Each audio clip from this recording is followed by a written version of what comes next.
Ah, yes. Another Valentine's Day is upon us, yet I still have no female to call mine. You have to give me some credit though, as this time around I was super close.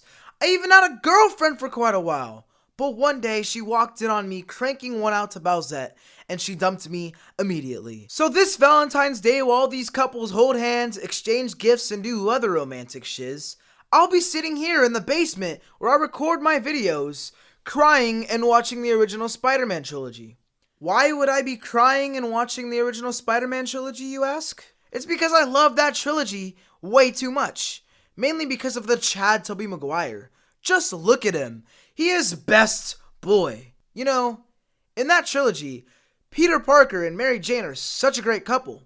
And since we're so close to Valentine's Day, I was thinking about how just like the Holy Trilogy, anime has some great couples. Like Naruto and Hinata, Tuxedo Mask and Sailor Moon, as well as Kagome and Inuyasha. But for all of the amazing couples in anime, there are also a lot of terrible couples. Let's just dive right into the first one without wasting any time, which is Goku and Chi-Chi from Dragon Ball. The whole foundation of their marriage is based off a promise that Goku made Chi-Chi when they were kids, at a time when Goku didn't even know what marriage was. Hell, he didn't even know what the difference between a girl and a boy was. Fast forward to now, they have 3 children and a granddaughter, which is weird because to this day, I still have no idea how Chi-Chi got Goku, for how dumb he is, to even pip the diddly do and make the children in the first place. This couple does not mix well in any way, shape, or form in my opinion.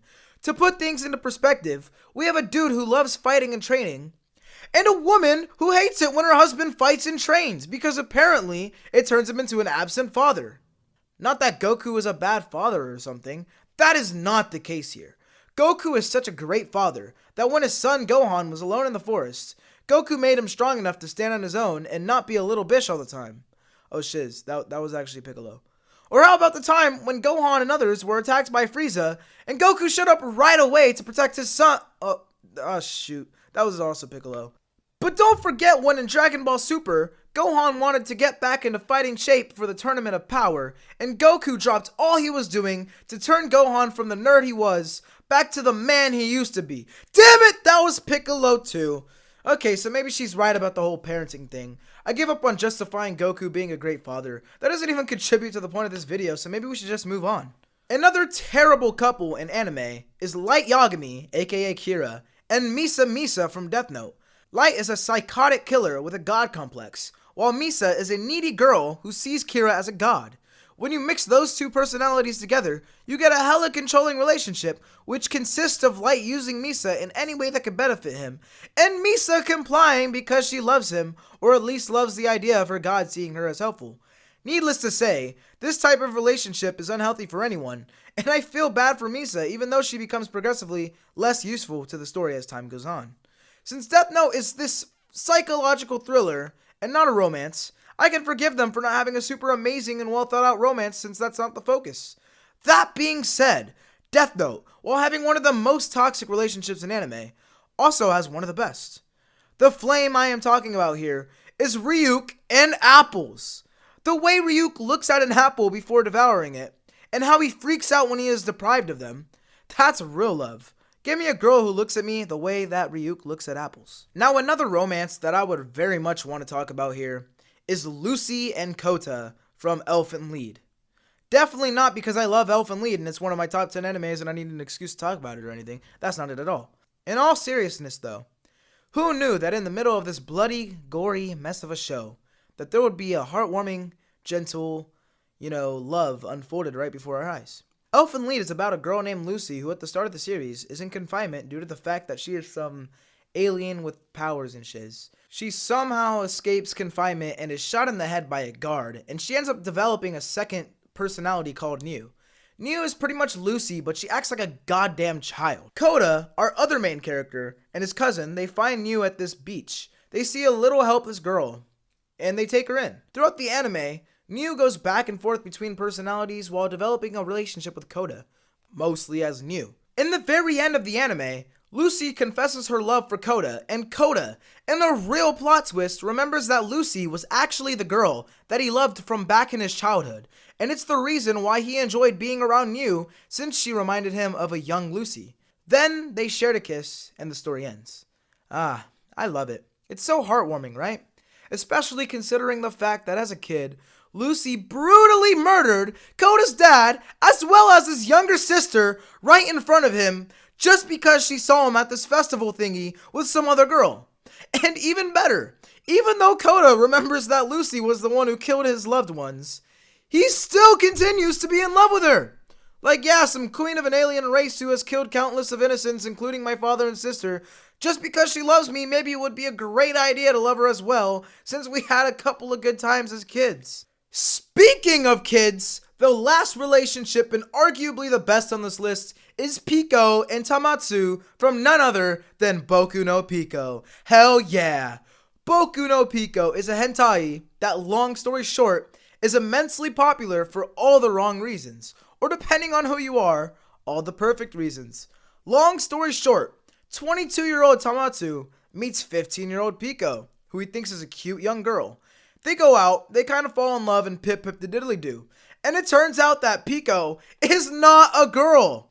Throughout the 3 long episodes, they have more and more sexual intercourse, and it is a pretty good, show after all. You just have to watch it and get the deepness behind their actions, which I will be saving for another video. I only decided to summarize the plot here because there is way too much plot and character development in this uncensored anime that I could go on forever. Not that I've watched Boku no Pico or anything. Moving on! At first, I intended for this video to end on an extremely high note with Boku no Pico, but I decided to add another little tidbit to the video because why not? Arguably, the worst couple in all of anime goes to ships. Just ships in general. Straight ships, gay ships, Navy ships, any ship that is not canon. I just wanted to mention that because since ships are based off of a fan's headcanon and not the series' actual continuity, they have the ability to make the romance so much worse than your traditional anime couple. Do I need to name a few? Oh, you don't want me to name? No, I'm naming a few! There is Bakugo and Deku. Literally any My Hero Academia character. It could be All Might and Deku, All Might and Mr. Aizawa. They ship it together. I can find a ship for any character. You think I can't find one between Mineta and Sue? Here you go. There's Naruto and Sasuke. I've seen that. Smudge has sent me freaking Goku and Vegeta. There are so many terrible ships out there, and that makes it officially the worst romance in anime. As you can get very, very, very wrong ships that should not happen. Ones that are worse than Tamatsu and Pico. Ones that literally break all laws. I saw a post the other day, with more My Hero, that it showed Deku and Eri. That is a 6-year-old child, damn it.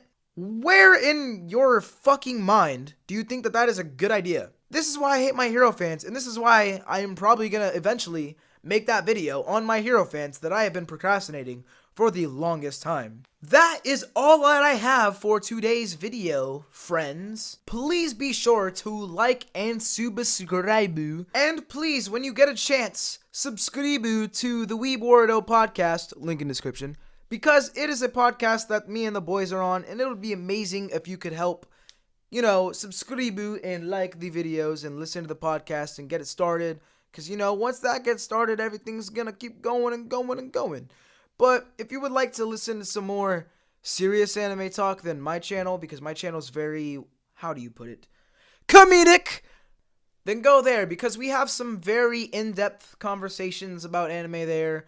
There's only 1 or 2 episodes out by the time this video's out, as of now, but we will get more on there, and we're gonna have some great guests too. And while you're at it, subscribe to Dr. D, another member of the Weeb Wardo podcast, who will be making his own videos soon. Also, subscribe to Smudge Talks, another member of the Weeb Wardo podcast, link in description, because he will start making videos soon as well, which I am very happy about. I've been trying to convince him to do YouTube for the longest time, and he just wouldn't do it. But now, he said he wants to start making YouTube videos, so subscribe to him. Help out the Weeb Wardo boys. And last but not least, probably least actually, I'm not that important. Please subscribe and like this video and subscribe to me. I'm saying subscribe. I think that is a new, Furu metur alchemistu, like Nuxtaku, but it's subscribu. So please subscribe. I'm done just ranting because I've gone past the